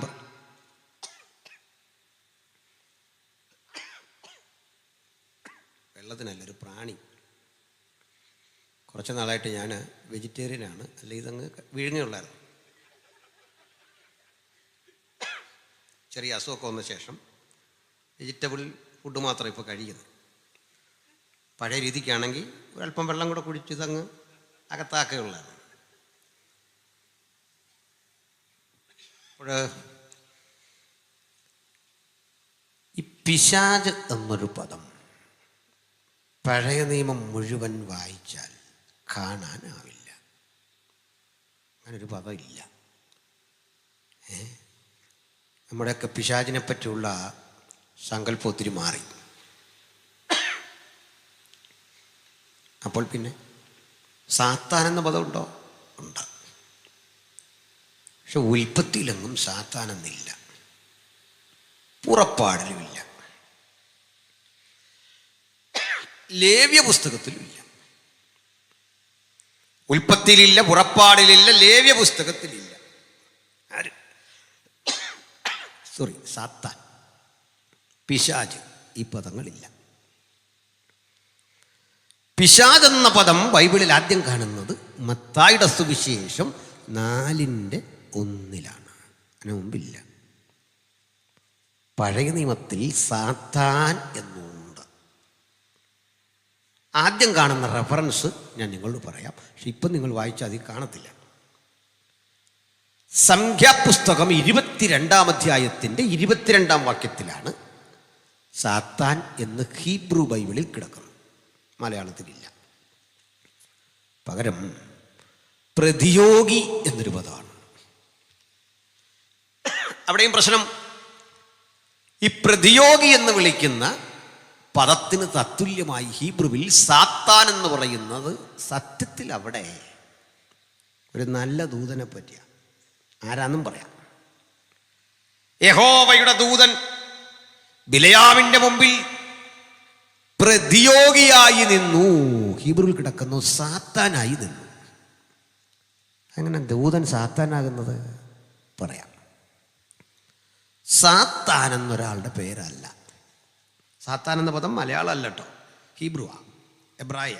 മലയാളത്തിലും അങ്ങനെ തന്നെ പറയുന്നതേ ഉള്ളൂ. സാത്താൻ എന്നത് ഒരാളുടെ പേരല്ല. ആ പദത്തിന് ഇത്രയും അർത്ഥമുള്ളൂ: തടസ്സം നിൽക്കുന്നവൻ, എതിരേ നിൽക്കുന്നവൻ. ഇതാദ്യം നല്ല അർത്ഥത്തിൽ ഭാഷയിൽ പ്രയോഗിച്ചൊരു പദമാണ്. കുറേ കഴിഞ്ഞപ്പോൾ ഇതൊരുത്തൻ്റെ സ്ഥിരം പണിയായപ്പോൾ അവൻ ഈ പേരങ്ങ് പതിച്ചു കൊടുത്തു: സാത്താൻ. നന്മയ്ക്ക് തടസ്സം നിൽക്കുന്നവൻ ആയി അവൻ. പഴയ നിയമം മുഴുവൻ പരതിയാൽ സാത്താൻ എന്നൊരു ശക്തിയെ ആരും കാണുകയോ മനസ്സിലാക്കുകയോ ചെയ്തിട്ടില്ല. കൊച്ചവന് ക്യാമറ തള്ളിയിടാനുള്ള എല്ലാ സാധ്യതയുണ്ട്. അപ്പോൾ അല്ല, കുഞ്ഞുങ്ങൾ കളിച്ചോട്ടെ, ഞാൻ ആരെയും വഴക്ക് പറയുന്നൊരു ടൈപ്പല്ല. നമുക്ക് മനസ്സിലായല്ലോ. ആ കുഞ്ഞവിടെ ശാന്തമായി കളിക്കുക. പക്ഷേ ക്യാമറ ഉള്ളതുകൊണ്ടാണ് പ്രശ്നം. ഇപ്പം എല്ലാം ക്യാമറ ഉള്ളതാ പ്രശ്നം. അപ്പോൾ ഈ സാത്താൻ എന്ന ശക്തിയെ പഴയ നിയമത്തിലെങ്ങും ആരും ശാസിച്ചു വിട്ടിട്ടുമില്ല, ആരും വിട്ടിട്ടില്ല. അതിൻ്റെ ഒരു അപവാദം, ശൗലിൻ്റെ മേൽ ദുരാത്മാവ് വന്നു. ദാവീദ് പാട്ട് പാടിയപ്പോൾ അതങ്ങ് പാടി. പാട്ട് നിർത്തിയപ്പോൾ വീണ്ടും വരും, അല്ലെങ്കിൽ കുറേ കഴിഞ്ഞ് വീണ്ടും വരും. ഭൂതങ്ങളെ പുറത്താക്കിയ ഒരു വർത്തമാനവും പഴയ നിയമത്തിലില്ല. ഭൂതങ്ങളില്ലാഞ്ഞിട്ടല്ല, പക്ഷെ പുതിയ നിയമത്തിലുണ്ട്. ഭൂതങ്ങൾ പുറത്തായി. നിയോഗം കൊടുത്തയച്ച ശിഷ്യഗണങ്ങൾ പിശാചുക്കളെ ശാസിച്ച് ഭൂതങ്ങളെ പുറത്താക്കി തിരികെ വരുമ്പോൾ ഒരു റിപ്പോർട്ട് പറയാ: ഗുരു, ഭൂതങ്ങൾ ഞങ്ങൾക്ക് കീഴടങ്ങുന്നു. കർത്താവ് പറഞ്ഞു, അത് ഗൗരവത്തിലെടുക്കാനൊന്നുമില്ല, നീ കിടന്ന് സന്തോഷിക്കണ്ട. സന്തോഷിക്കാനുള്ളത് ഭൂതങ്ങൾ കീഴടങ്ങുന്നതിലല്ല, സ്വർഗത്തിൽ പേരെഴുതി കാണുന്നതിൽ സന്തോഷിക്കണം. സ്തോത്രം. നമ്മളീ പലരും ഭൂതം കീഴടങ്ങുന്നില്ല, ഇപ്പോഴും സന്തോഷിക്കുന്നത്. എന്നോടൊരാൾ പറഞ്ഞു, പണ്ടൊക്കെ ആണെങ്കിൽ യോഗങ്ങളിൽ ഭൂതങ്ങൾ അലറി ഓടുമായിരുന്നു, ഇത്തിരി ശുശ്രൂഷ നടക്കുമായിരുന്നു. ഈയിടയ്ക്ക് ഒരു ഭൂതം വിട്ടുപോകുന്നത് കണ്ടു, ബാക്കിക്കൊന്നും ഒരു മാറ്റവും ഇല്ലെന്നു. ഞാൻ പറഞ്ഞു, ഇപ്പോൾ ഉള്ളത് വെച്ച് അഡ്ജസ്റ്റ് ചെയ്യുക. മനസ്സിലായില്ലേ? ഉള്ളത് വെച്ച് നമുക്ക് അഡ്ജസ്റ്റ് ചെയ്യാം, അല്ലാതെ ഇപ്പോൾ എന്തോ ചെയ്യുന്നു, ഭൂതം ഇല്ലാതെ എന്തോ ചെയ്യുന്നു. അപ്പോൾ കർത്താവ് പറഞ്ഞ ഭാഗമാണ് കറക്റ്റ്. എന്തെന്നാ? ഭൂതങ്ങൾ നിങ്ങൾക്ക് കീഴടങ്ങുന്നതിലല്ല, വീണ്ടും ജനനം പ്രാപിച്ചപ്പോൾ പേരവിടെ റെക്കോർഡ് ചെയ്തു. അതോർത്ത് സന്തോഷിക്കണമെന്ന്. പിന്നെ ഒരു മർമ്മമുണ്ട് മക്കളെ, കർത്താവ് പറഞ്ഞു കൊടുക്കുക, അല്ലെങ്കിൽ വ്യക്തമാക്കുക. എന്താ പഴയ നിയമ ഭക്തനെ, ദാവീദിന്, അബ്രഹാമിന്, ഇസഹാക്കിന്, യാക്കോബിന് ഒന്നും കീഴടങ്ങാത്ത പിശാചുക്കൾ നിന്റെ ദുർബല ശബ്ദത്തിൻ്റെ മുമ്പിൽ കീഴടങ്ങാൻ കാരണമെന്നറിയാമോ? അറിയാം, ഞാനിവിടെ ഉണ്ടെന്ന്. അവയ്ക്ക് നിൽക്കാനാവില്ലെന്ന് അവ പഠിച്ചു. ഇനിയും വ്യക്തമായില്ലല്ലേ? പറയാം. പിശാചിൻ്റെ പ്രവൃത്തികളെ അഴിപ്പാൻ മനുഷ്യപുത്രൻ പ്രത്യക്ഷനായി. അതുകൊണ്ടാണ് നമുക്കിന്ന് ഭൂതത്തെ വിടാൻ പറ്റുന്നത്. മനുഷ്യപുത്രൻ വന്നെന്ന് പിശാചിനെ ശാസിക്കാൻ. അതാ കാര്യം. വ്യക്തത വന്നോ? എന്നിട്ടും പിശാചെന്തെന്ന് കാര്യമായിട്ട് നമുക്കറിയില്ല, ഒരു പിടിയില്ല. ഇതാരാ? നമ്മൾ ഓരോ രൂപവും ഭാവമൊക്കെ പറയും. നമ്മളൊരു മാലാകയെ വരയ്ക്കാൻ പറഞ്ഞാൽ എല്ലാവർക്കും പറ്റില്ല. പക്ഷെ പിശാചിനെ വരയ്ക്കാൻ പറഞ്ഞ് പേപ്പർ തന്നാൽ നമ്മളൊരു വര വരച്ചാൽ അത് കറക്റ്റാണ്. അതിന് ചിത്രകാരനാകണമെന്നൊന്നുമില്ല. ആർക്ക് നോക്കിയാലും പിശാചിനെ വരയ്ക്കാം. അങ്ങനെയാണ്. അത് അവൻ്റെ രൂപം.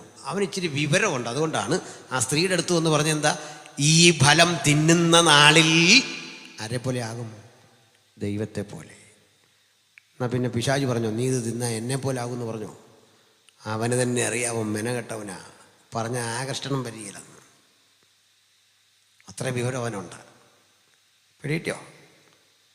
ഇന്ന് തലമുടി വെട്ടുന്ന പയ്യൻ, അവിടെ ഇരിക്കുന്ന തമിഴൻ ചെല്ലുന്ന പിള്ളേരോടെല്ലാം പറയുന്നത്, നിന്നെ ഞാൻ മുടി വെട്ടി ഒരു ഹിന്ദി നടനെ പോലെ ആക്കാവുന്ന. അപ്പം അവൻ ചെറുക്കനോടെ പോയി നിൽക്കുക, ഇവനെ നെബൂഖദ്നേസറിനെ പോലെ ആക്കി വിടുക. എൻ്റെ വീക്ഷണത്തിൽ ആദ്യത്തെ ഫ്രീക്കൻ നെബൂഖദ്നേസറായിരുന്നു. ബൈബിളിലുണ്ട്. എന്തെന്നാ? വിരളൊക്കെ നീണ്ട് തലമുടിയൊക്കെ വളർന്നു, പശുവിനെ പോലെ പുല്ല് തിന്നാറായെന്ന്. നമ്മുടെ കുഞ്ഞുങ്ങൾ പിന്നെ അത് ചെയ്യുന്നില്ലല്ലോ. അത് പശു ജീവിച്ചോട്ടെ എന്നുള്ളൊരു വിശാലത കണ്ടാ പോട്ടെ. ഏതായാലും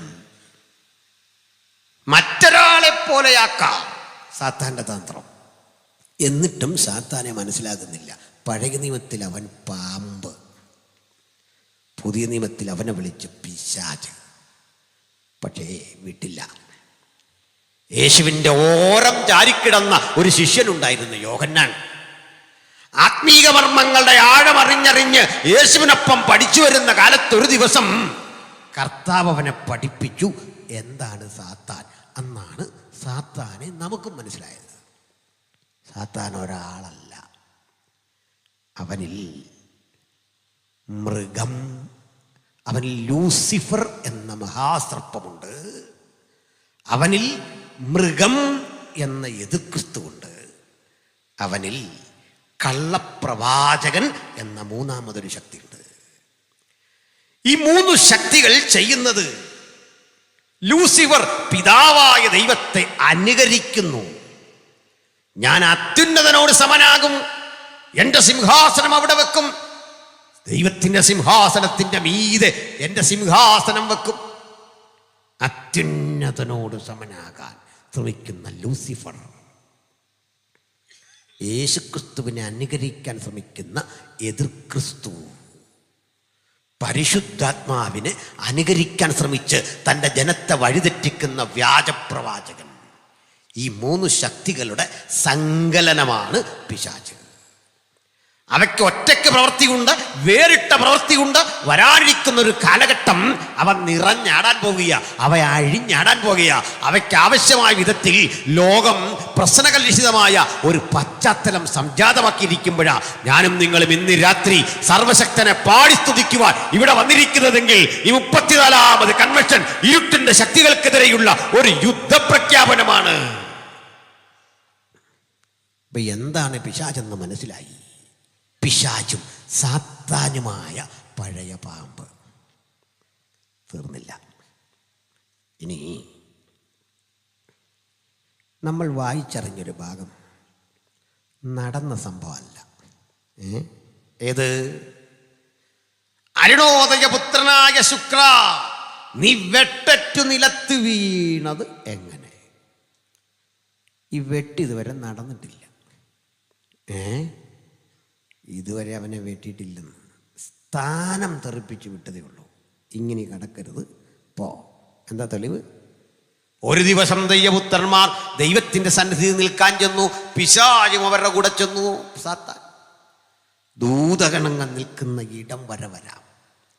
മുഴു ലോകവും അവൻ്റെ അധീനതയിൽ കിടക്കുന്നു. ഇന്നും പോയിട്ടില്ല. അപ്പൊ പിന്നെ വെട്ടി എന്ന് പറഞ്ഞതോ കള്ളം പറഞ്ഞാണോ? യെശയ്യാവിനെ പോലൊരു പ്രവാചകൻ കള്ളം പറയില്ല. അപ്പൊ പിന്നെ നടന്നില്ലെന്ന് പറഞ്ഞതോ? പറയാം. നടക്കാനിരിക്കുന്നു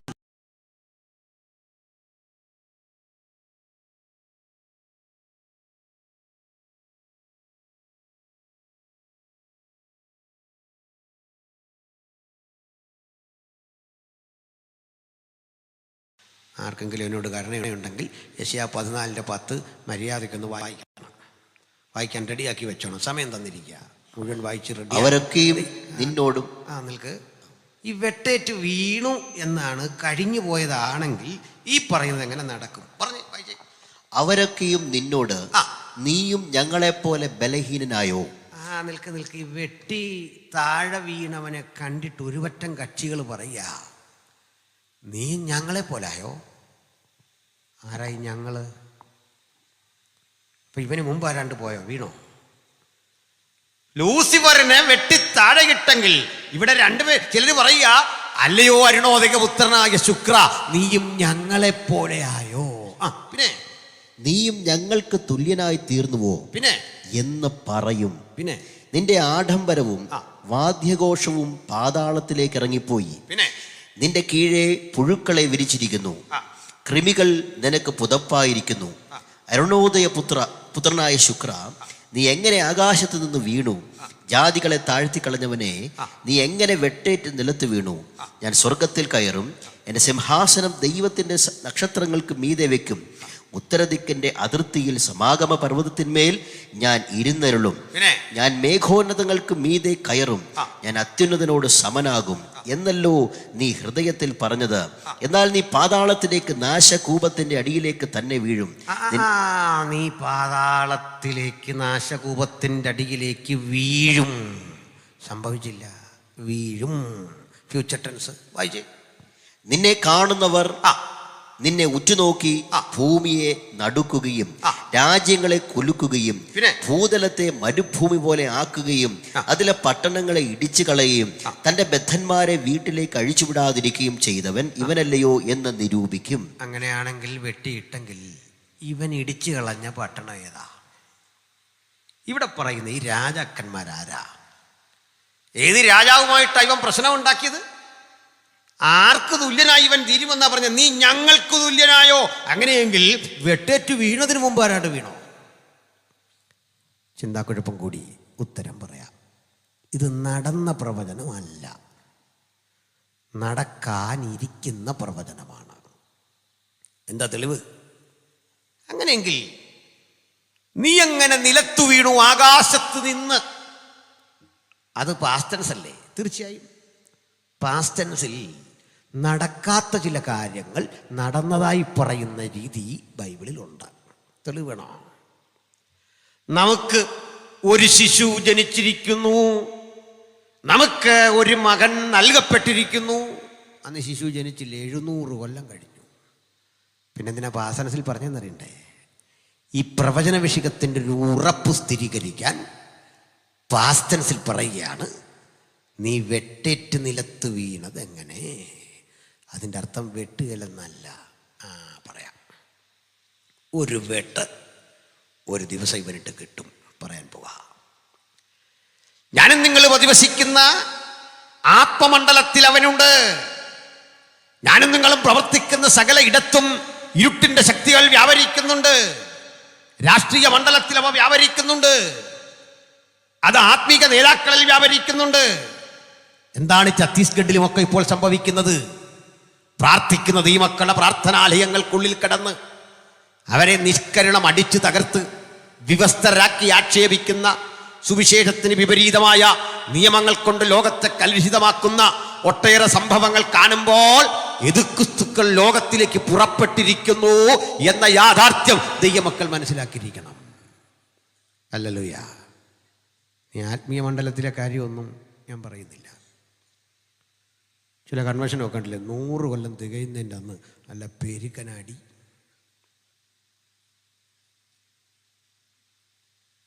എന്താ കാര്യം? അന്നും കൂടുതൽ നമ്മൾ വിശദീകരിക്കാന്നല്ലേ? പോട്ടെ. എന്താ ഈ സംഭവിക്കുന്നത്? ഈവിൾ സ്പിരിറ്റ്, പിശാചിൻ്റെ ശക്തി അകത്തും പുറത്തും ഒരുപോലെ വ്യാപിക്കുക. ദൈവമക്കൾ ഉണർന്നിരുന്നു കൊള്ളണം. ആരെയും പരിഹസിക്കാൻ ഞാൻ പറഞ്ഞല്ല. കസേരമോഹം, അധികാരമോഹം, അതിനുവേണ്ടി എന്തും ചിലവഴിച്ച് പടവുകൾ ചവിട്ടിപ്പിടിച്ച് ഒരു സ്ഥാനത്തെത്തിക്കഴിയുമ്പോൾ സകലതും മറന്ന് അർമാദിക്കുന്ന എത്രയെത്ര അനാത്മിക നേതാക്കൾ. അധർമ്മത്തിൻ്റെ മർമ്മം ഇപ്പോഴേ വ്യാപരിക്കുന്നു. അധാർമികതയ്ക്കെതിരെ ദൈവമക്കളുടെ പടപൊരുതൽ ആത്മീകമായ ജീവിതത്തിന്റെ ശക്തി കൊണ്ടാകണം, പ്രാർത്ഥന കൊണ്ടാകണം, ചെറുത്തു നിൽക്കണം. അധാർമികമായ ഈ മണ്ഡലത്തിൽ പിശാചുക്കൾ ആവശിക്കുമ്പോൾ ഭക്തൻ ഹൃദയത്തെ തുറന്ന് ഈ ശക്തികളെ കണ്ടിട്ട് വെട്ടണം, അവയെ തകർക്കണം. അവയെ ഒരു വിധത്തിലും നിൽക്കാൻ അനുവദിക്കാത്ത വിധത്തിൽ ആത്മശക്തിയുടെ പ്രദർശനശാലകളായി ഓരോ സഭകളും മാറുമ്പോൾ ഇരുട്ടിന്റെ കൂടാരങ്ങൾ തകർന്നു വീഴും. ദൈവനാമം മഹിമപ്പെടും. ഹല്ലേലൂയ. പ്രിയരേ, ഈ ലോകം പതുക്കെ പോകാൻ തുടങ്ങുന്നത് പിശാചിൻ്റെ ഒരു ശരി പ്രത്യക്ഷതയിലേക്കാണ്.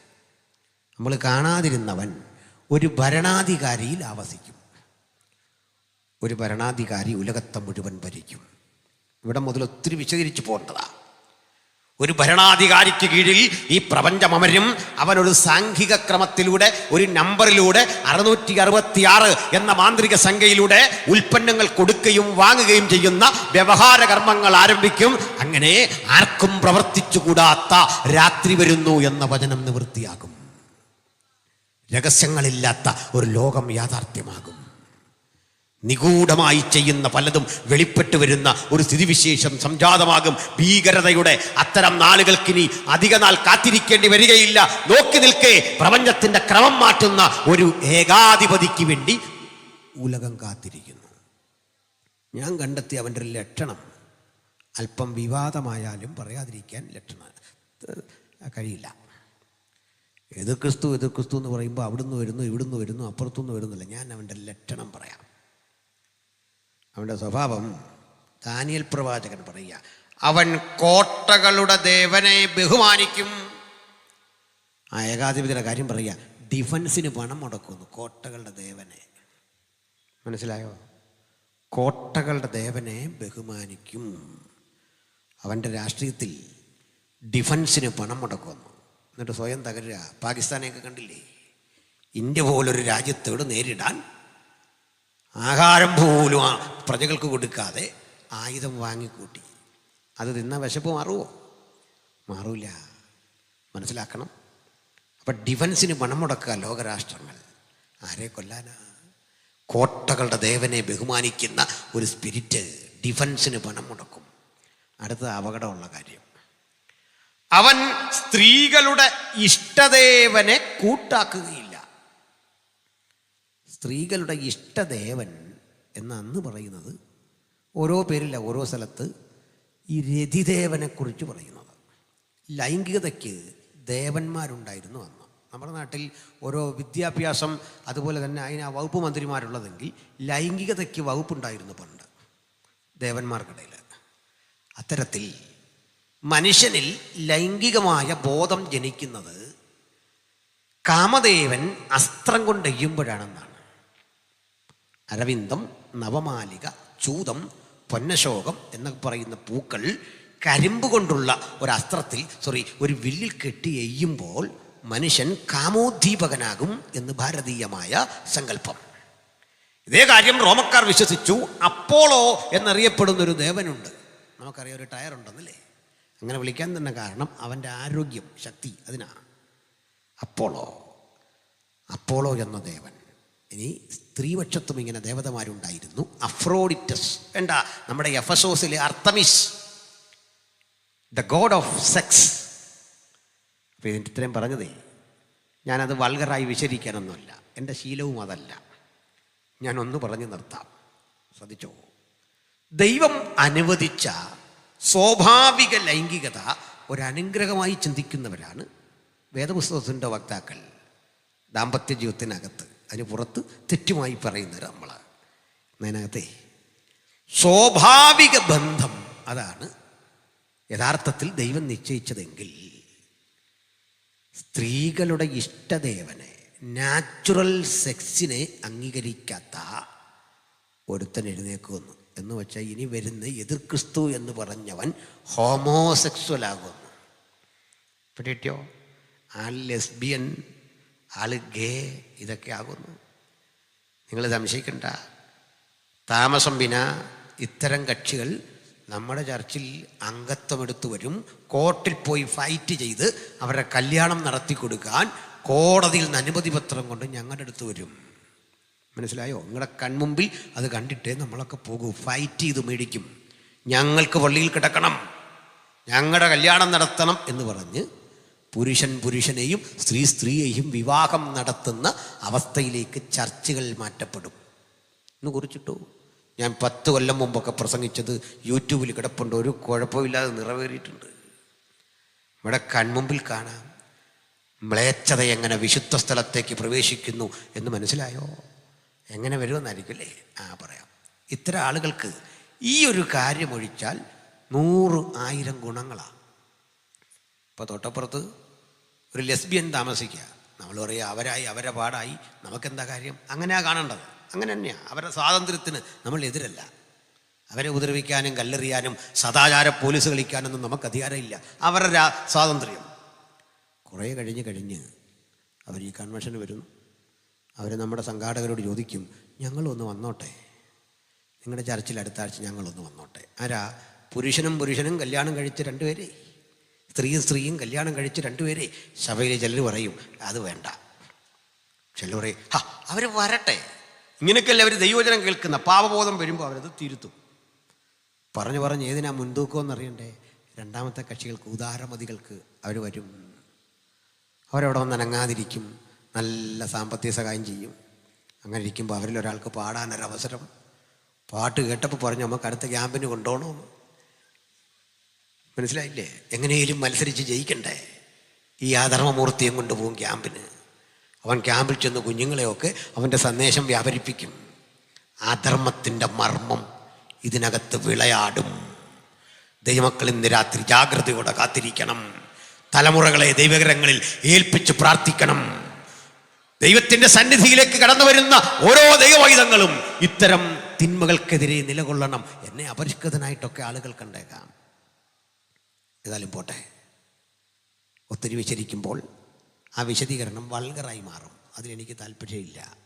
അതുകൊണ്ട് ഞാൻ അവിടെ വിടുന്നു. നമ്മൾ നിൽക്കുന്നൊരു പുൽപ്പിറ്റിൻ്റെ എത്തിക്സ് പരിശോധിച്ച് മാത്രമേ ഇത്തരം വിഷയങ്ങൾ സംസാരിക്കാവൂ എന്ന് എനിക്ക് നിർബന്ധമുണ്ട്.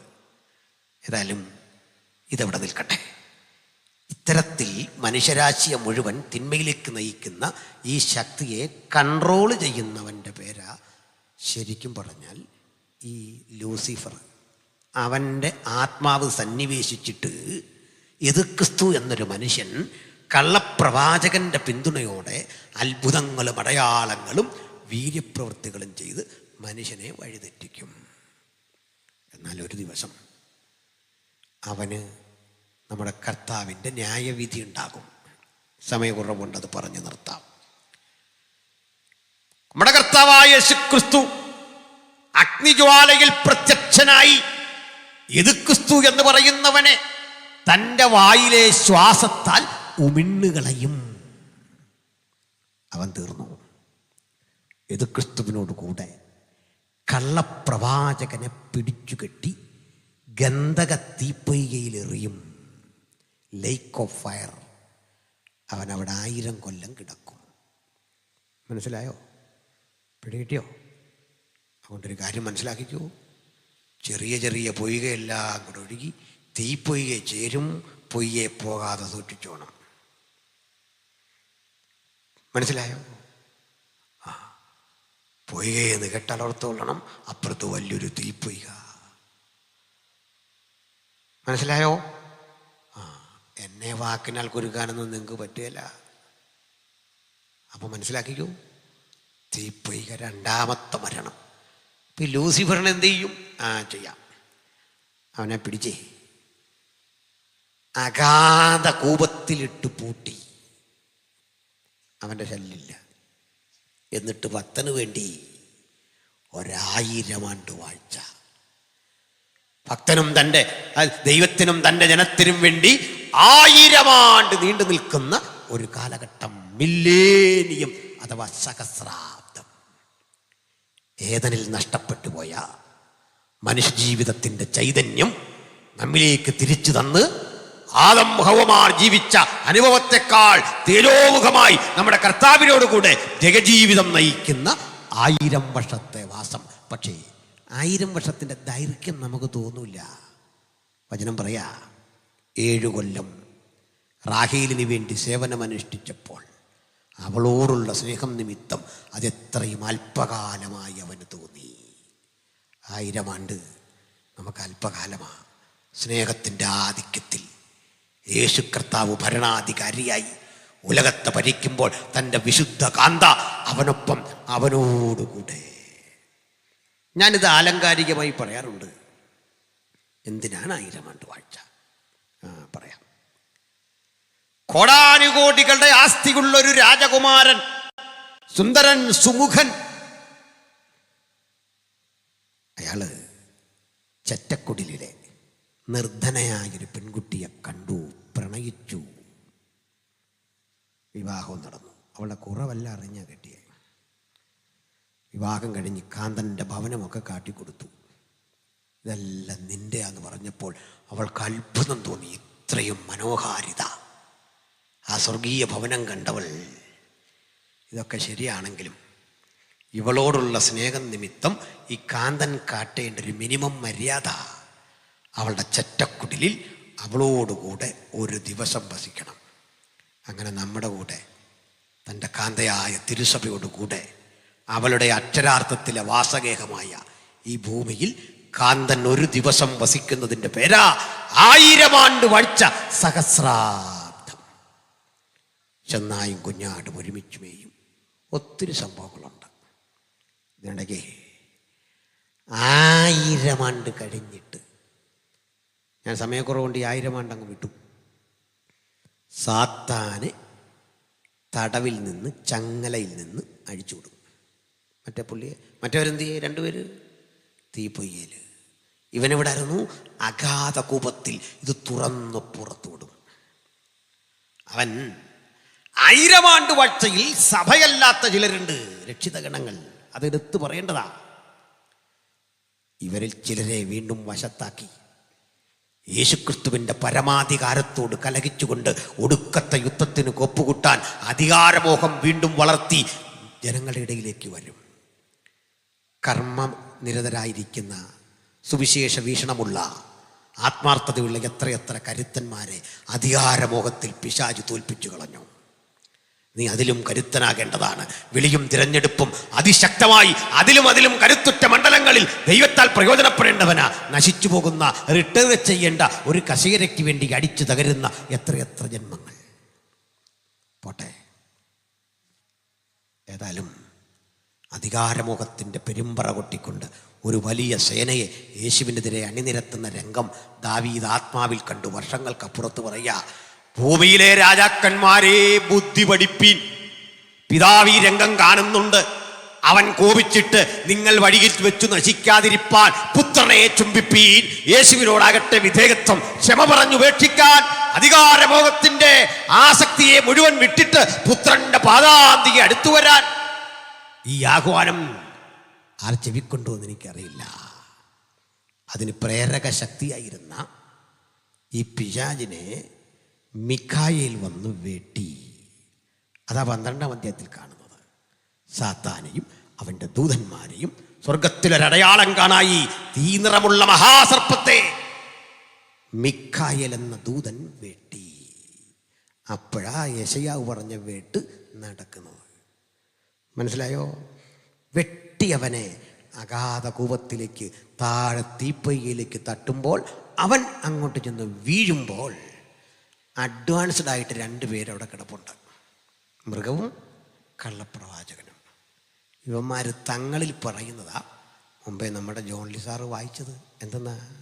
നീ ഞങ്ങൾക്ക് തുല്യനായോ? ഞങ്ങൾ ഓർത്തു നീയെങ്കിലും പിടിച്ചു നിൽക്കും. ജാതികളെ താഴ്ത്തിക്കളഞ്ഞവനെ 1000 ആണ്ടിലും ഒരു ജനതയെ കൂട്ടിക്കൊണ്ട് ഉന്മൂലനത്തിലിറങ്ങിയിട്ട് നീയെങ്കിലും വിജയിക്കുമെന്ന് ഞങ്ങൾ പ്രതീക്ഷിച്ചിരിക്കെ ഇതാ പാതാളം പുഴുക്കൾ നിന്നെ എതിരേൽക്കാൻ കാത്തിരിക്കുന്നു. നീ ഞങ്ങൾക്ക് തുല്യനായോ? ആ യെശയ്യാവിന്റെ പ്രവചനം പൂർത്തീകരിക്കും.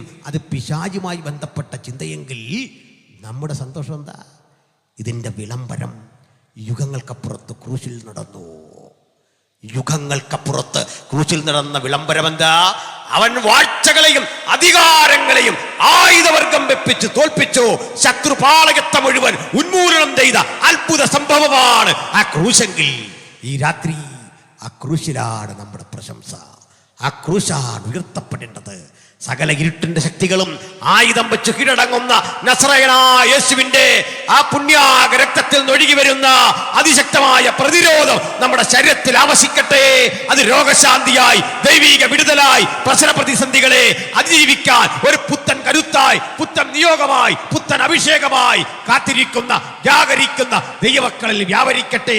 സാത്താൻ ശക്തികളുടെ മീതെ ജയമെടുത്ത ആ ദൈവപുത്രനെ കുറിച്ചുള്ള മഹിമ അത് മരണത്തിന്റെ മീതെയും ജയമാണ്. കാരണം മരണത്തെയും പാതാളത്തെയും തീപ്പൊയ്കയിൽ തള്ളിയിട്ടു. ഇനി മരണത്തിന് പ്രസക്തിയില്ല. ജയഭേരി മുഴക്കി യുഗായുഗങ്ങൾ തൻ്റെ മക്കൾ തനിക്ക് വേണ്ടി തനിക്കൊപ്പം വാഴാൻ അവൻ ഒരുക്കിയിരിക്കുന്ന ഒരു മനോഹര നിത്യത. ആ നിത്യത കണ്ടുകൊണ്ട് ദൈവത്തിന്റെ വചനത്തിൽ പറയുന്നത് അബ്രഹാം ദൈവശില്പിയായി നിർമ്മിച്ചതും അടിസ്ഥാനമുള്ളതുമായ ഒരു നഗരം കൺപാർത്ത് ഈ ലോകത്തിൽ അന്യനെ പോലെ പരദേശിയെ പോലെ കഴിഞ്ഞു. പ്രിയരെ, ആ മനോഹര രാജ്യത്തിൻ്റെ അവകാശികളായി ഭവിക്കാൻ കഴിയാതൊരാളെങ്കിലും രക്ഷാപദ്ധതിക്ക് പുറത്തുണ്ടെങ്കിൽ നമുക്കരിമനാഥൻ്റെ പാദാന്തികം ചുംബിക്കാം. ആ ദൈവകരുണയ്ക്ക് വേണ്ടി യാചിക്കാം. ഇന്ന് രാത്രി ഈ വചനങ്ങൾ കൊണ്ട് ദൈവം നമ്മെ അനുഗ്രഹിക്കട്ടെ.